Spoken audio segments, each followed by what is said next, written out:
ಏನ್ ಸ್ವಾಮಿ? ಅಲ್ಲ, ನಮ್ಮನ್ನೆಲ್ಲ ಯಾರು ಅಂತ ತಿಳ್ಕೊಂಡಿದ್ದೀರಾ ನೀವು? ನಾವೆಲ್ಲ ಗೌರವಿಸ್ತ ತರ ಕಾಣಿಸೋದೇ ಇಲ್ವ ನಿಮ್ ಕಣ್ಣಿಗೆ? ಸರಿ, ಏನಾಯ್ತು? ಏನಾಯ್ತಾ? ಅವಮಾನ ಆಯ್ತು. ಅಲ್ಲ, ನಮ್ಮನ್ನೆಲ್ಲ ಏನು ಅನ್ನ ಕಂಡಿದ್ರು ಅಂತ ತಿಳ್ಕೊಂಡಿದ್ದೀರಾ ನೀವು? ಅಷ್ಟೊತ್ತಿಂದ ಇಲ್ಲೇ ಕುತ್ಕೊಂಡಿದೀವಿ. ಅಟ್ಲೀಸ್ಟ್ ಒಬ್ರಾದ್ರೂ ಬಂದು ಮಾತಾಡ್ಸೋದ್ ಬೇಡವನ್ರಿ?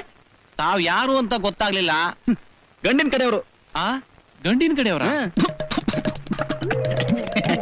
ಹೆಣ್ಣಿನ ಕಡೆಯವ್ರ. ಹೆಣ್ಣಿನ ಕಡೆಯವ್ರ. ಆ ಹೆಣ್ಣಿನ ಕಡೆಯವರ?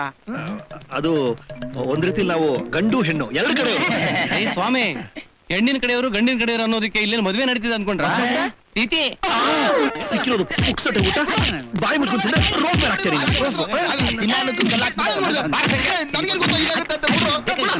ಏನಿಲ್ಲ, ಭಿಕ್ಷೆ ಬೇಡದು ಒಂದೇ ಬಾಕಿ.